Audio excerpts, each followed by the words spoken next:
Predicting future Saints headlines, New Orleans.football. Ladies and gentlemen, the backdrop. Okay, first of all, great hat. Nicholas, where can I get one of those hats? Secondly, so at the beginning of this video, Brandon announced that he is leaving, going to the corporate world, the brutalist corporate world. He's, doing what he's got to do. We've all been there. But in a couple weeks, he'll be gone pecan. Now, Nick did say that Brandon will be. I'll play a little bit of it just to give him his chance to say what's up here. So we'll play a little bit of that. But we have a little bit of sad, disappointing, happy at the same time news. Our guy B, he's not leaving us, but he's leaving us. He's going to see about a girl, I guess, as they said in Good Will Hunting. Great movie. Going to build his life. Not going to be living here, but he'll still be doing content with us, some members only stuff. He'll be on the website. He'll still be around. Now, don't get it twisted. The members only stuff, ladies and gentlemen, I don't think we're talking about scandalous pictures and videos. He's always going to be gang, but he's not just going to be local gang anymore. B, man. I grew up over here. I grew up over here, man. That's where I grew up at. You know what I mean? I did a lot of growing out of college and into my early adult life. And you know what I mean? Y'all always going to have a place in my heart. Y'all special to me. Y'all know that? It's not a question. What you say? Go and see a girl? So I didn't realize this. I think they mentioned it later on. But I didn't realize Brandon had been working in New Orleans football for that long. I thought he came in and replaced Brooke. But Nick talks about it, was one of like the founding employees, I guess. Going to see about a girl, man. That's what they said in Good Will Hunting. But yeah, man, 5 years. You know, NOF wouldn't be what NOF is without you. I mean, you were really there, kind of. You know, the founding members know who they are. You were one of them. Yeah, man. Like, it's crazy. You know, I'm disappointed professionally, obviously. But like as a like, I'm emotional, man, because like you're family to me. Like, you know what I'm saying? Like, knowing you're going on to be happy, that makes me really happy. But to see you leave makes me sad too. But we appreciate you, man. I appreciate you for everything, man. I appreciate you for everything. You, Sue, Mike, E, all of y'all, man. I really appreciate y'all. Do we have the music rights? I wanted to share that real quick to say this. I've said it before in a couple videos, and I'm not quick to praise. All right, I mean, y'all know. High level, former journalist for a Pulitzer Prize-winning newspaper, interviewed Robin Roberts twice, drove Sinbad to the airport. But I'll tell you this, I got some fuzz or something on my hat. It's driving me crazy. I thought Brandon did a really good job. And he stepped into a very difficult situation to be the, like the mediator, I guess, on the show. Once Brooke left, Brandon stepped in. And I thought he actually elevated the show. And I'm sure a lot of people don't work in entertainment, but if you do work in entertainment, or really even if you just work anywhere, I guess, the whole goal of you should be wherever you go, whatever your opportunity is, whatever you're doing, you want to elevate wherever you're at. You know, if you're on a team and you're working in corporate finance, you want to elevate the team. Marketing and communications, elevate the team. All right, especially if you're working in front of the camera like this, where you're part of, in this situation, 3 people on a show that's being watched by a ton of people every single day. Can't have a bad day. Can't have downtime. And I thought the show was actually better in Brandon's version.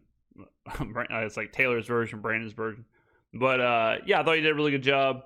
And, figured, I think he showed a lot of growth or whatever in front of the camera. And, I thought he did a good job. So, kudos to him, but I'm sure NOF will certainly miss him. 5 years is a long time to be working somewhere.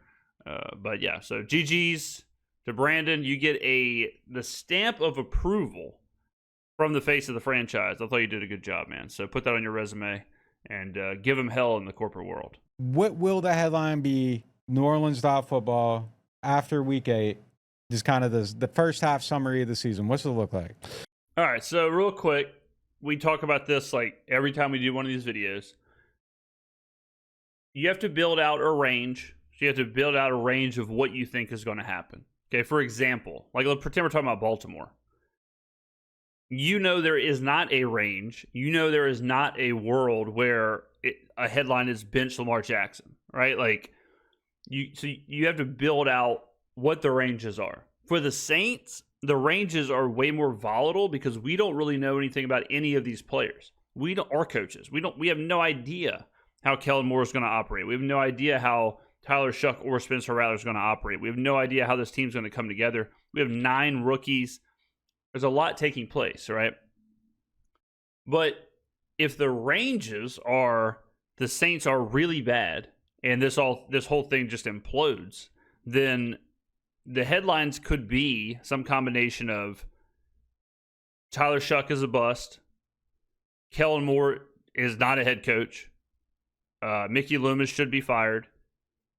Those would be the headlines. And then the headline would also be, it would be dominated by, we just so happen to also have a big-time quarterback class coming up in the draft. So then all of a sudden you're going to get the headlines of Garrett Nussmeier to the Saints, Arch Manning to the Saints, Cade Klubnik to the Saints, Drew Aller to the Saints, and then everything will shift to tying the Saints to one of these quarterbacks. Now that's on the bottom end. If what happened last year happens this year, and the Saints surprise people, and the offense looks good, and the Saints are winning games, because remember, like they're supposed to be the worst team in the NFL, right? So if they win, if they're even around 500, it's going to be a story.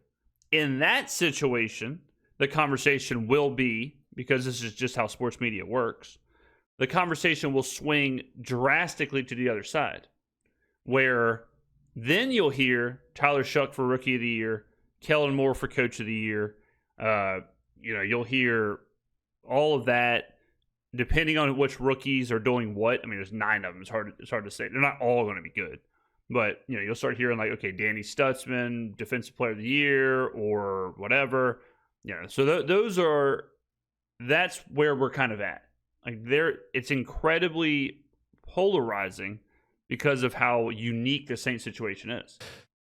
I want to be optimistic because I like how low the expectations are. I don't know if I'm properly attributing this. I just saw it this morning on social media. Like Rich Eisen listed the Saints as one of the top 5 sleeper teams or whatever. Yeah, and it's just kind of cool to exist in that world again. Rich Eisen put him as a sleeper team. Yeah, all right. Yeah. It's kind of cool 5. To exist in that world again. Where if they, I did a video on it, guys. I know it's been July 4th. I know we're doing the holidays, but what's going on here? Hit the damn bell, the notification bell on my channel. Get the videos delivered straight to your front door. Win 6 games, he's correct. Yeah. Like they're number 32 on a lot of power rankings. And so if they do anything positive, if they go into Seattle and win, if they beat the Niners at home, they're like, wow, the Saints. Look at Kellen Moore, look at Tyler Shuck or Spencer Rattler. It will take so little for them to just encourage people and make people enthusiastic. I like existing in that world, but I hate the first 4 games. Oh yeah. You got to win 1. You win 1 of those first 4 games, okay, we're rocking and rolling. Every single time we've done a schedule prediction, we're always like 2-8. Like we're in that world because the front part of the schedule is tough. The back part of the schedule gets pretty easy, opens up a little bit. So the front part, now that's where the headlines can run away from you, where if all of a sudden you're 0-8, then you're going to start getting into the like, all right,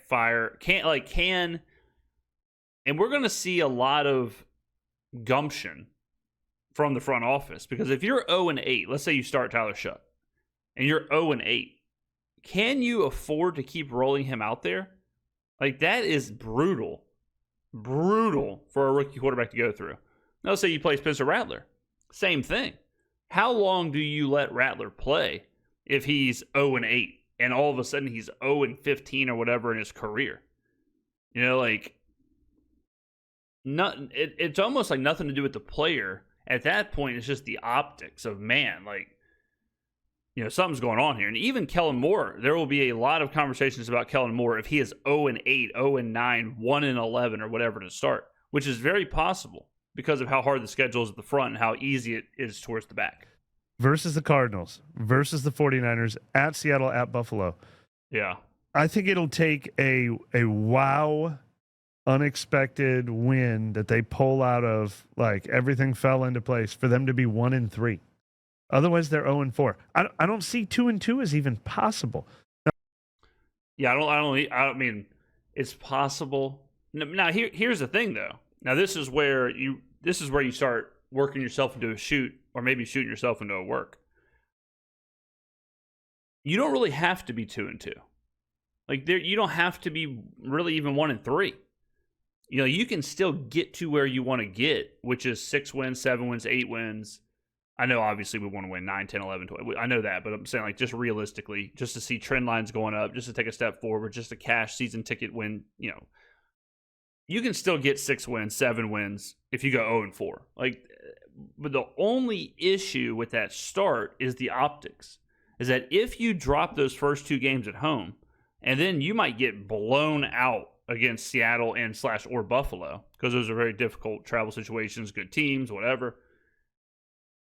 Can you deal with the optics as a team, as a quarterback, as a front office? Oh, look, that's a fool's errand trying to pick. They're going to win this one. They're going to lose this one. Things like that happen all the time. They went in and killed Dallas week 2. Weird things happen early in the season. Maybe they'll win 2 of those, but then lose at home to the Giants or the Patriots, whatever. But you said week 8. And I do think once they all settle in, once Kellen Moore settles in and Brandon Staley settles in and Shucker Rattler settles in, yeah, maybe they've won a couple of games in October and there's some momentum building. I think that's possible. I don't think this team's just going to be a tire fire. I mean, I think they'll be a bad team that shows some positive momentum, kind of like Carolina toward the end of last season, you know, just like that's their reality. And we'll cling on to anything. Well, at least, you know, Kool-Aid McKinstry's playing well. At least Kelvin Banks and Tolly Flagger are playing well. I think that's realistic by week 8. I just hate how daunting September looks for this. It is so crazy, man. Like, and this is something I've been battling the last couple of weeks, like just in videos and in the comments section, is I just had a conversation where someone's like, look, here's the deal. The Saints are a handful of years. The Saints aren't close to the playoffs. Teams like Carolina and Tennessee are a couple of years away. It's like, why? Why are they a couple of years away? Their metrics are worse than the Saints were last year. Their projections are worse than the Saints are this year. You look at a team like Carolina, worst defense in the NFL last year. You know, all this, we know how bad they were. Their projections and their rankings this year, we covered it in the video. They're 30th, like 31st in playmaker rankings. They're 30th in secondary rankings. They're 29th in roster ranking. Like, the only reason they are getting any shine at all is because Bryce Young had 2 good games at the end of the year. 2. That's it. That honestly is the difference right now between how people look at the Saints and how they look at the Panthers.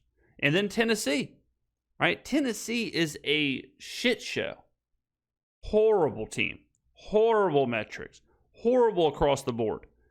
But because they have Cam Ward, who we know as much about Cam Ward as we do about Tyler Shuck, people are like, oh yeah, they're going in the right direction. Even though it's kind of the same thing as the Saints, right? Just an unknown player that you hope is good. But how many times have we seen a top quarterback flame out? So this is a great example of what the topic is in this video, like the headlines. Because the headlines and the narrative, like all that stuff gets so confusing. And then when you start looking at things and you start breaking things down, it just does not add up. Like this Panthers hype, this Panthers love, this Panthers whatever, does not add up with anything we have seen. Anything. At all. But it shows you the power of a narrative.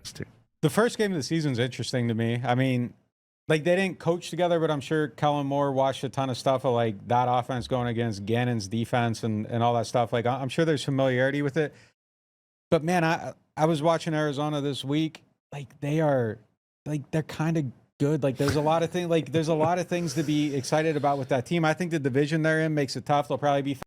Yeah, Arizona's an interesting team. Arizona's They do have players that you're like, this team probably should be better than it is. That's a tough spot for the Saints. The Saints have so much newness. I think it's going to take a few weeks anyways. Like, it's really, we are absolutely not going to know anything about the Saints in the first couple of weeks of the season. It's Kellen Moore's first time being a head coach, whatever quarterback, they're super inexperienced. You've got so many rookies. Brandon Staley, his new defense, like all that stuff's for the first time, right? So it's going to take weeks for them to just kind of figure out who they are. I do worry about Arizona. Arizona would be, you would think, pretty familiar with Brandon Staley's defense. Kyler Murray is the veteran as far as if you look at like the two teams. Like, Kyler's been their quarterback. He knows what he's doing. Some of these guys have been there for a long time. He's used to what Staley's defense is going to be. So that's a tough first game. I like the Saints' chances against Arizona if it was week 7, right? But I think Arizona kind of has the jump on them. Now, it being in the Superdome obviously helps. Being at home helps. But that is a tough.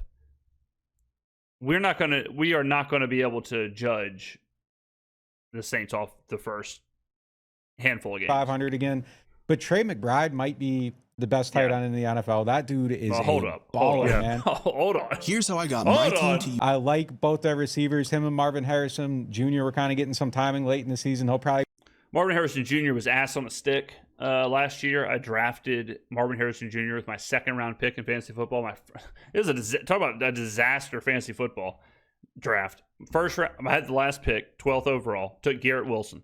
13th, coming back around, take Marvin Harrison Jr. I was like, man, I'm looking good. 3rd round, comes back to me. I take DJ Moore. God. 4th round, I take Josh Allen. Thank God. Thank you, Joshua. But first 3 picks going Garrett Wilson, Marvin Harrison Jr., and DJ Moore. Home, baby. Be better next year. Zay Flowers is a good player. I really like this dude, Greg Dortch, they got. He's like a 5'7" returner, kind of reminds you of like a Rizzy prototype, but they were getting him involved in the offense late in the season. I think he had 2 touchdowns against San Francisco. Their O-line's pretty good. If Will Johnson's a good corner, like their secondary might be good. That's going to be a tough game. So it might start out on kind of a sour, dour note after probably an offseason where I think if we're doing the headline at the end of camp, I think there's probably a lot of positivity at that point. I think the momentum they have going right now, we're going to talk about it a little bit later, so I'm not going to get deep into it, but Brandon Cook's organizing the throwing session. Like, that the team being together, kind of having like some positive momentum in that regard, I think is something that pays off.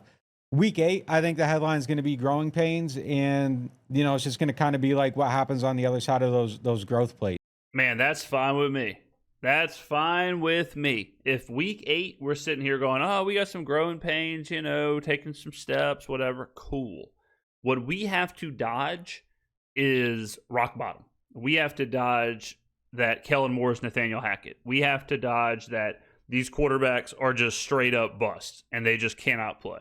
We have to dodge all that. If we're just growing, then we're feeling good. It's like, I think there's going to be a basket of positivity and a basket of negativity. I don't think either side of the scale is really going to weigh out the other one great. Too much. I think it's going to start out bad. Like you said, I agree, those first 4 games.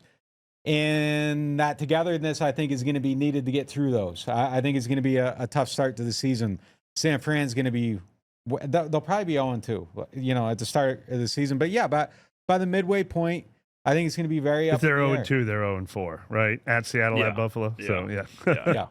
I think winning one of the home games is almost a must early on. But I'm going to keep saying this. It really doesn't matter. It matters if you're trying to win the division, if you're trying to be a 1 seed or a 2 seed. Where the Saints are, you got to be ready as a fan.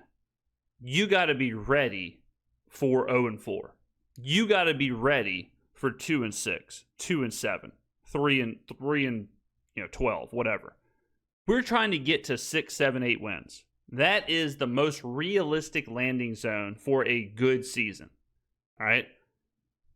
I know, because people say this every time I bring this up. I know we want to make the playoffs. I know we want to win 10 games. I'm not saying we should strive for 6 wins. But if we're looking at all of the ranges and all of the possibilities, the most likely outcome, if the Saints are good or better than expected, is in that 6, 7, 8 win bucket. If you are trying to get in that 6, 7, 8 win bucket, going 1-3, going 0-4, going 1-5 is not that big of a deal. Okay, but you can't go 0-4 and be like, what? We're 0-4? Fire Kellen Moore, fire Mickey Loomis, cut Tyler Shuck, cut Spencer Rattler, trade this guy, trade that guy. That's how the narrative gets out of control. But the midway, I think it's probably gonna. I'm gonna walk that path. I think it's probably a little more ugly than not ugly at the midway. But I think just kind of the way you're getting there. That's the point. Tone of it is going to be different. Yeah. Because look, I mean, we are just removed from 2-7 when they fired Dennis Allen. Yeah. Is that what it was? 2-7. Yeah, did they go 2-0 and then lose 7 in a row? Yes. Yeah. Like. Yeah. But if they're 2-6 this year, it's not fire everybody. Is it trending in the right way? Did it start bad and then but they're showing signs of this? And I think people will, like I said, cling on to any of the positive. We'll learn it together. I mean, I covered the Saints in 05-06, but it's been since then. Now look, 17 was a mini bit, but they had gone 7-9, 7-9, 7-9, and then 17 you started to be like, oh no, wait, this team's actually got something. Week 2 at 17, like they were on ESPN talking about fire Sean Payton. Yeah. I was writing for them at the time, and I had to, because they started 0-2 and they gave up over 1,000 yards of offense in the first 2 weeks. So it shows you, I think 2017, let me look it up real quick. So this young rapscallion you see before you, ladies and gentlemen, this is September 19th, 2017. This is after the Saints played the Patriots in the Dome. This video, I mean, it's crazy to look back how long I've been doing this, but this video has 13 views. It's amazing. Again, you never know how close you are. You know what I mean? So I always tell people, like, if you're not willing to do content or whatever for a decade, getting 5 views a video, you don't have a chance. So after this, now I'm going to paint the picture. The Saints are coming off of 7-9, 7-9, 7-9. They've got the worst defense in the NFL.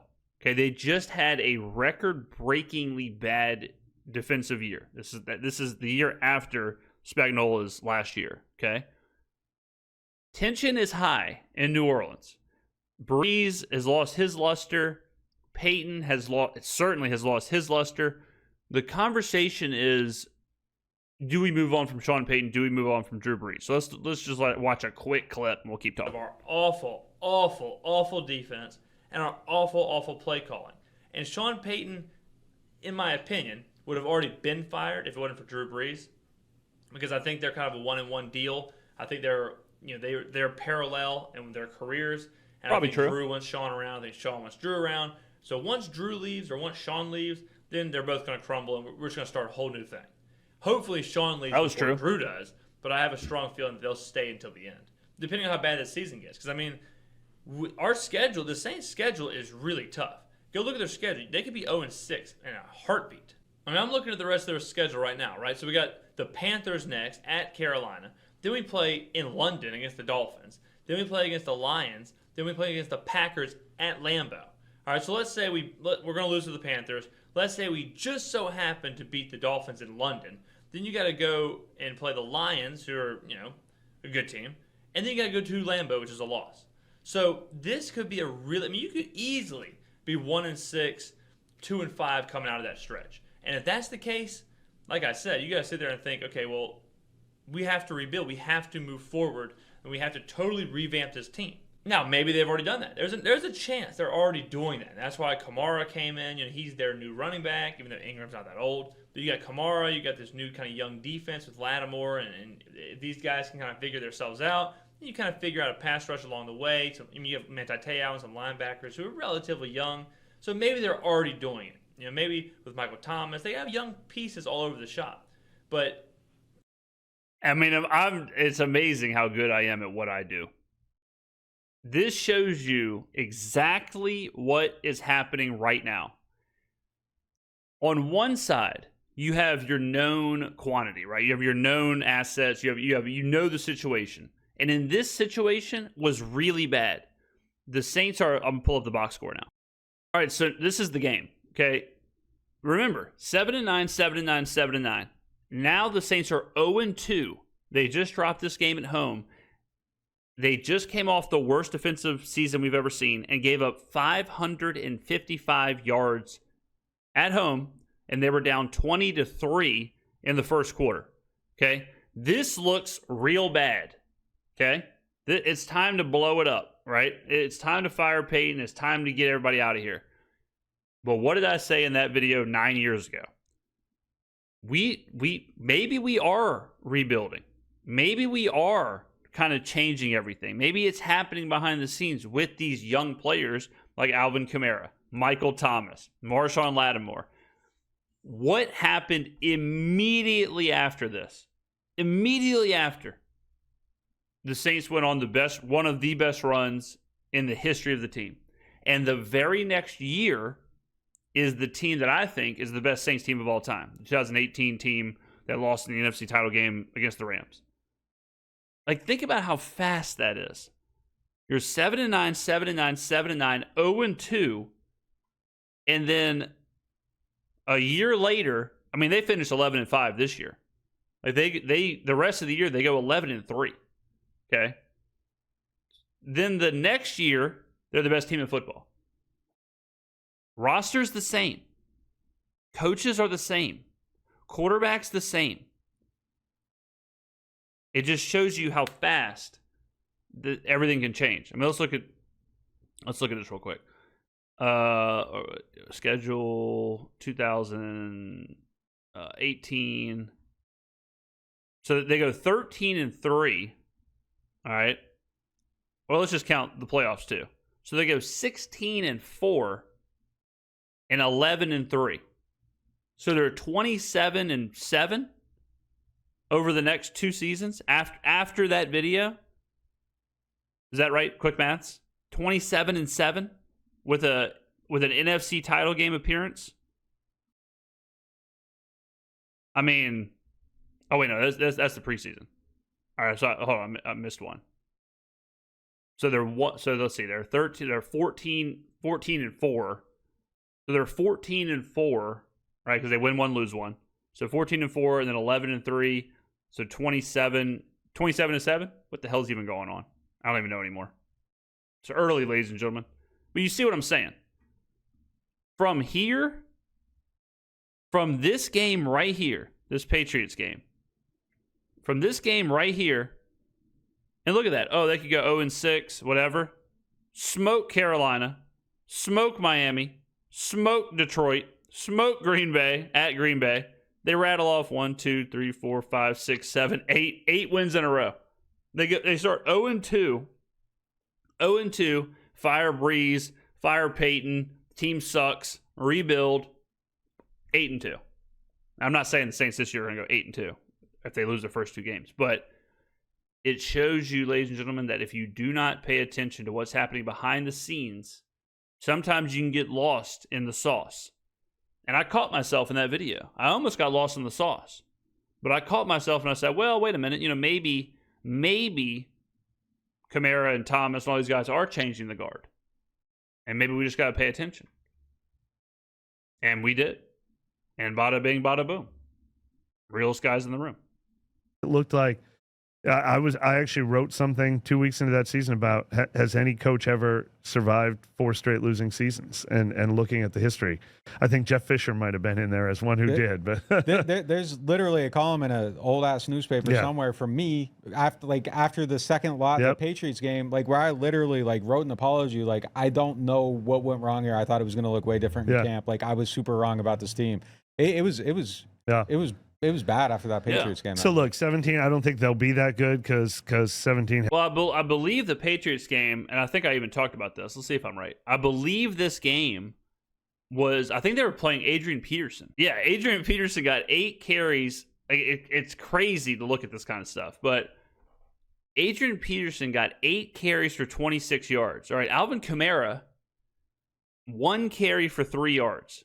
And I remember saying in the stands and on YouTube or whatever, I was like, why the hell are we running Adrian Peterson 8 times? Why is he getting the most carries on the team? Adrian Peterson, I'm pretty sure he might have got released after this game. He might have got the boot after that one. No, he sticks around a little bit. Oh no, so after that game he gets 2 more games, one with 4 carries, and then he's waived. Then it's the Kamara show. Then it's Kamara and Ingram. But this, I remember in my videos and in my recap or whatever I was doing on YouTube at the time, I was hammering the Saints for running old-ass Adrian Peterson when you have Alvin Kamara and Mark Ingram. And I was saying, like I said in that video, just turn it over. Turn it over to the young guys. This team sucks. Like, just turn it over to them. And then, lo and behold, it's exactly what happened, and bada bing. Had so many things going for it. Not only did they have that incredible draft class, but they also had core players like Teron and Cam and Drew Brees, obviously, that they don't have now. But the point being that when your expectations get really low, then you can find positivity in slow growth. By the way, Zay Jones, not Zay Flowers. Zay Jones, sure yeah. Got my Zays mixed up. But look, I mean, I don't like seeing Kyler Murray in week 1. He's probably a guy that everyone is sleeping on. He's kind of been like out of. I think he is who he is. I think Kyler Murray is, 9-win merchant. I think he's bang average, exciting. I don't think you can necessarily win with him, but you're not going to lose with him either. I'd have him right in the middle of the quarterbacks. Sight out of mind, but why shouldn't he, from playoffs and things like that? But that's a tough test in week 1. How much different is it?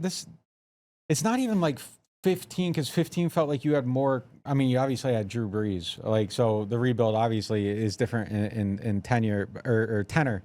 But even like you had Cam Jordan, you knew he was like a Hall of Fame pillar. The rebuild now even feels worse than it did, I think, in 15. Yeah. Well, yeah, you don't have Drew Brees. I mean, I know he said that, but it's such a weird. Like, if you go back and look at that, that is one of those things that I lay awake and I stare at the ceiling, at the glow-in-the-dark stars and moons that I have on my ceiling. I can't. Sometimes it blows my mind. Peak Drew Brees, peak Sean Payton, peak, like, the Saints are rocking and rolling, right? They're off a Super Bowl.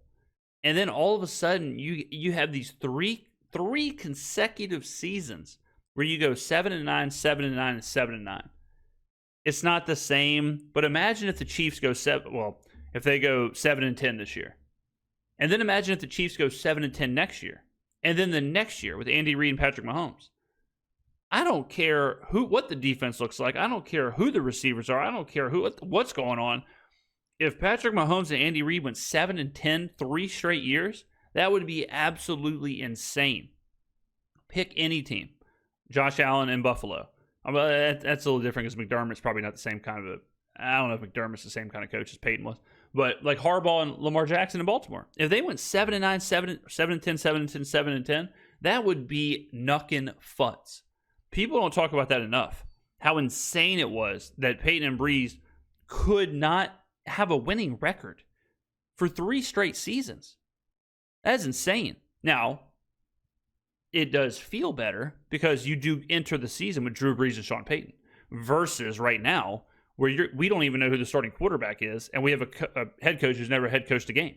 So yeah, this feels like much more of a rebuild, but it is much more of a rebuild. This is a true rebuild, a 100%, and which is why it's so funny every time we watch a video and they're like, the Saints just refuse to rebuild.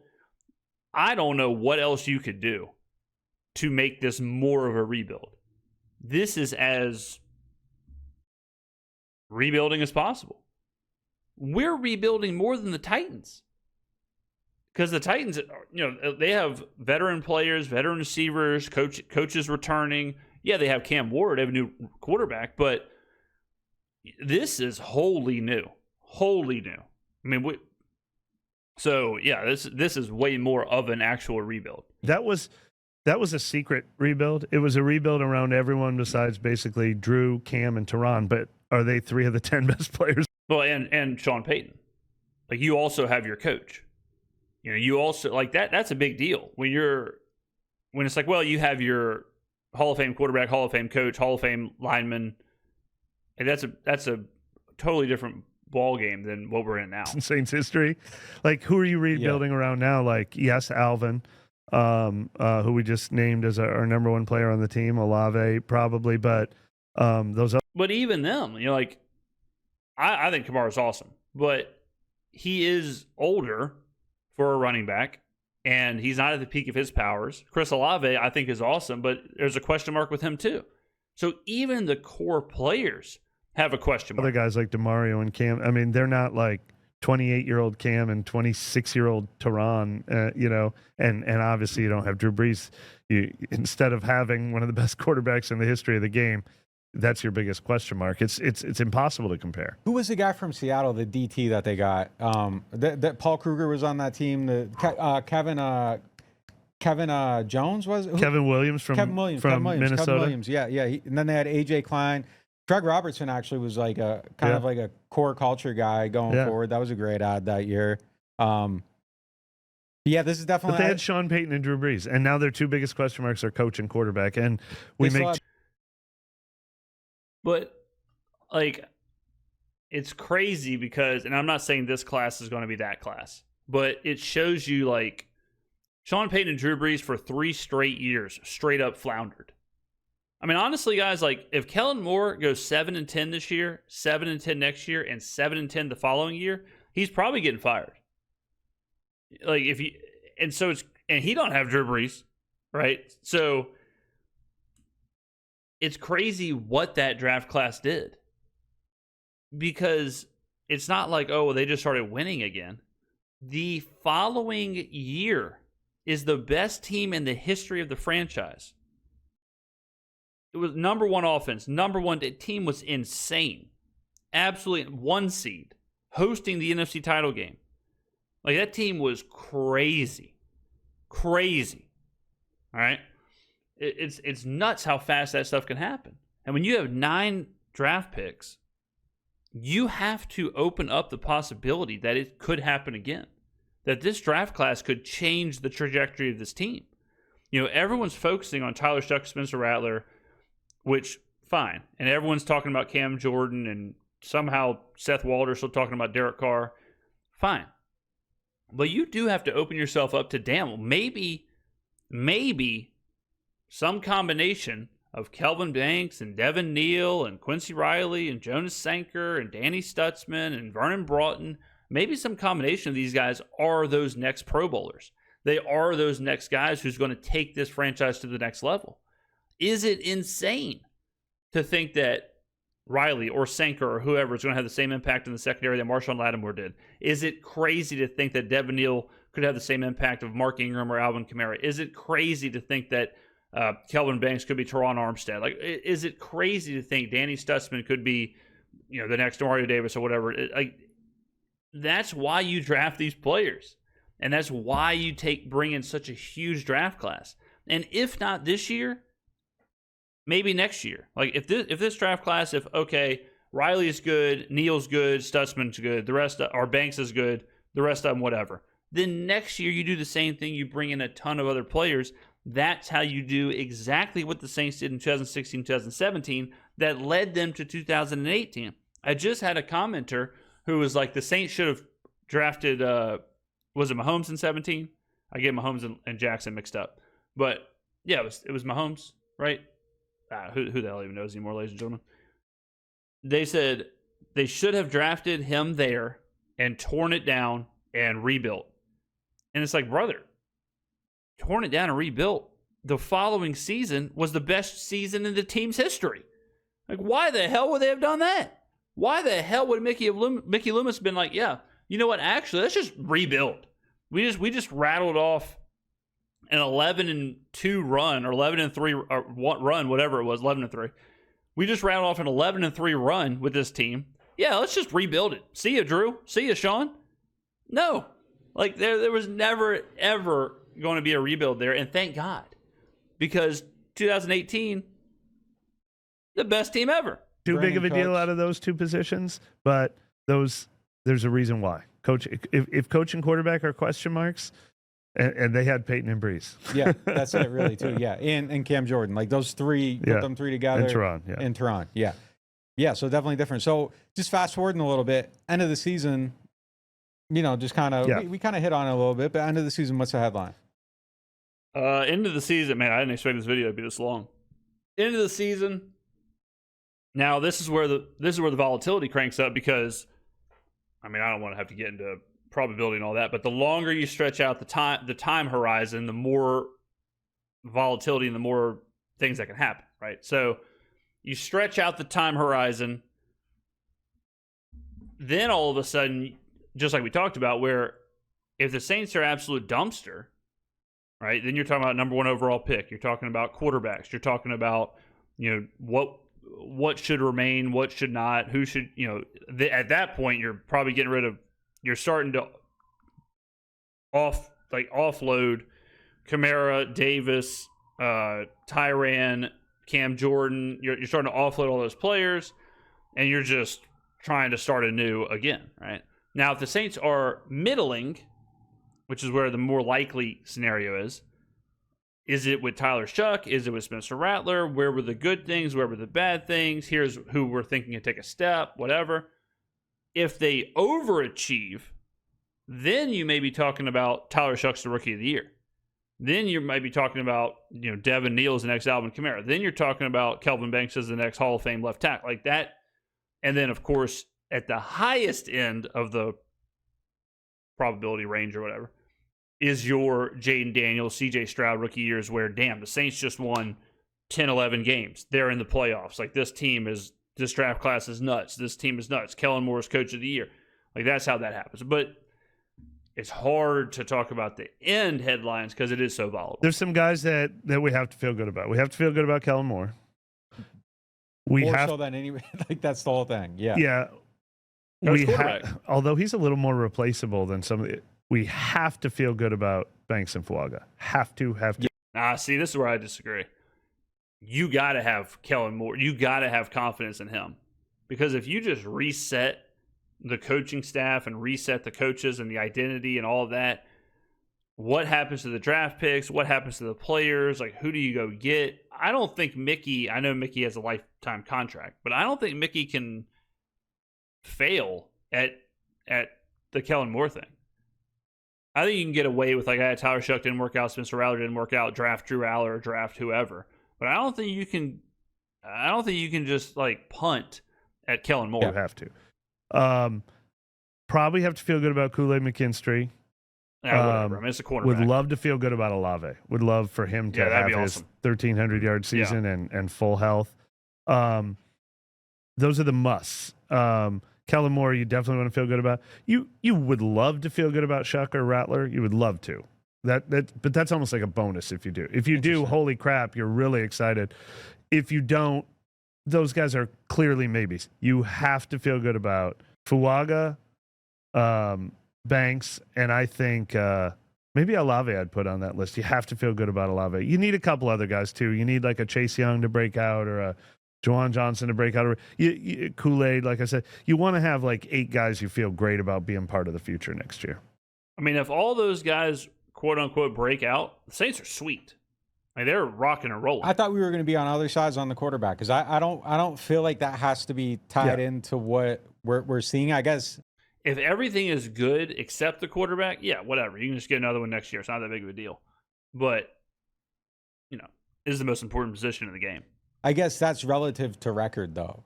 Like, there is they've been getting pissed at me on YouTube a little bit about, like, I hate the rebuild culture or whatever. But, like, it is kind of true. Like, if you are bad enough and you're in striking distance, it's fine. And again, we're going to get onto that in a little bit. But, yeah, I don't know. I feel like you got to feel relative to the New Orleans Saints and how long I think it would take to eject from a coach at the beginning of a rebuild. I don't know if the normal 3-year heartbeat applies. Like, it might be a little bit longer. I think feeling good about the system is important, but it's incredibly replaceable too. Yeah. The coaching thing is, it depends on who's waiting in the wings, right? If the next big name young coach, the next Sean Payton or whatever, is waiting, then yeah, you can just ditch Kellen Moore, go there. But if you ditch Kellen Moore and then you go hire Ron Rivera or something, just some retread journeyman coach who's really not doing anything for the franchise, I think that's a huge step back. It's a lot like if you get some core players, like if you find your Drake May and your Christian Gonzalez or whatever, then you end up with the number 1 pick in the draft, you can go out and hire Mike Vrabel. Like, you know what I mean? Like, that's the only reason I say Kellen Moore is more replaceable than you have to hit on. You just had a 14th pick in the draft and a 9th pick in the draft. Those are the resources you don't get back. But you, in theory, either Kellen Moore is great, and that would be wonderful for this team, or you might be in a position to hire an even higher level coach the next time you're hiring a coach. Unfortunately, well, that's what I'm saying. Like, you just never know. Like, you never know what coaches are available in that hiring cycle. I think Kellen Moore's awesome. So, I mean, I think what he's doing for the team, the culture, I think it just came at the perfect time where we needed a new culture, we needed a new identity. The players are bought in. It's very difficult to ask players to buy in to a brand new system, a brand new identity, a brand new coach next year, and then the next year. You know, so like, I want that continuity. I would much rather Kool-Aid doesn't work out and you go get a cornerback than reset the entire culture of the team. That is a thing you can acquire in the NFL. Let's talk about that for a second. Like, I said I want to make it very, very, very clear. Like, hear me. I am not talking about Kellen Moore. I am not making a Kellen Moore comparison. I'm not, like, just in general team building theory in a vacuum, no coach attached to it. Just the Saints, how they do things. Do you think they would they do the Mayo thing ever? Is there a scenario? The Gerard Mayo thing? I think the only way Kellen Moore would be one and done is if it is a Nathaniel Hackett situation where he is lost on game day. He is actively drowning out there. You can tell he's can't figure out timeouts, can't figure out challenges, can't figure out play calling. The Saints are losing in embarrassing ways, like the clock is running out and they're not getting the playoff, or, you know, stuff like that's happening where it's like, man, he just might not be able to actually do the job. Like, nothing to do with X's and O's. He might just not be able to handle the logistical side of being a head coach.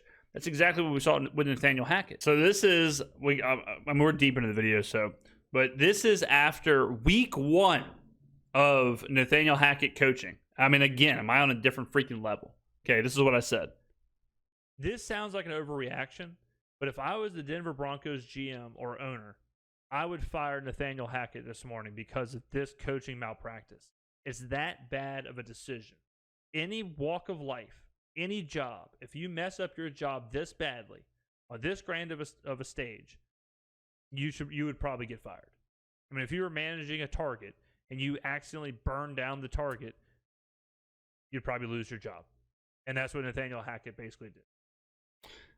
Yeah. So, I mean, I think if you have a situation like that where it's that big of a disaster and you obviously cannot do it, I think then you fire him. Gerard Mayo was the same way. Gerard Mayo, it was very obvious. Like, damn, he cannot do this. He is not even trying to be a head coach. I don't either. And especially not with what they're handing him. I think you can fire a coach after 1 year if you give him the keys to this, like, hey, our team is ready to win now. Urban Meyer was the same way. Urban Meyer, it had nothing to do with X's and O's. It was just the fact that, like, damn, this dude straight up can't do the job. I mean, he straight up cannot do this. And we got to win now. And then your coach comes in and he's not the right guy. Like, I don't want to say Nixon, Thibodeau. I'm not paying close enough attention to that. But, like, I understand. They're like, this team is ready to win a championship right now. If you're not the right coach for them, we got to get a guy right now. We got to win. But that's not what the Saints are. Like, if you told Kellen Moore you have to produce in 1 year or you're fired, and they're not like that. And most teams wouldn't be like that. What's that? Again, the only way he's getting fired is nothing to do with the field. If they're 0-17, but, you know, it's just a roster problem or whatever, he probably sticks around. They probably let him take the first overall pick and he goes from there. He probably has a couple years. But if you can see he's just lost out there, I don't care if the Saints are winning or losing, but if he's just burning the game down and he just can't get right, then they'll probably move on. Like, yeah, I don't think there's a world. There's a world where you get fired after 1 year. I don't think they would ever do Urban Meyer or whatever. Sometimes you have to do it. Yeah. That's what I'm saying. But that's You not have what's to, going to yeah. happen. I this mean, year. this coach isn't staying behind to hang out in the bar. Right. The Urban Meyer thing, what Nick's talking about, was one of the craziest things of all time. Urban did not fly back with the team. He stayed. I want to say, I might be getting the story mixed up. I want to say Urban, the team left, and I think he got on a different flight to like visit family or something. That is nuts. Yeah. No, the clock. He doesn't have that. Do it this year or else. It's not the team that would do that. I mean, some teams would. Carolina's done it. The Carolina Panthers. Houston did it. The Patriots have been doing that with teams that weren't ready to win. And but that's not how the Saints normally do things. And I can't imagine a situation where they're like, look, we gave you the 32nd best roster in the league and you didn't produce. What? I just don't think it's Yeah, if he can coach, I don't think there's a record that would get him fired. in their DNA, and like really, unless. And I don't think it should. Honestly, like, I don't think you should be in a complete rebuild. And if a coach goes 3-14 or whatever, I don't think you should fire him. I think it's like, look, this is a rebuild. Okay, if everything's cool, like logistically, if your culture's fine, identity's fine, all that stuff's fine, you're not lost out there on the sideline, then okay, we'll give you a draft class. We'll let you pick your guys. Like if you have the first overall pick, get your quarterback and let's see what you can do. So it's the Urban thing or, something crazy. Yeah. I don't know. Kind of interesting to think about. And continuing on this conversation. Okay, there you go, ladies and gentlemen. Long video. Friday morning, TGIF OTF. I might need to make a shirt. We're an hour long. If you finished the video, get down in the comments below. Let me know. You are an absolute legend. By the way, I have started the process with my team on 2 hats. Well, it's actually 2 options for 2 hats. So 4 options of hats. I would assume, depending on the design process, how fast that can get turned around, I'm hoping early August-ish, we should have hats available in the store. And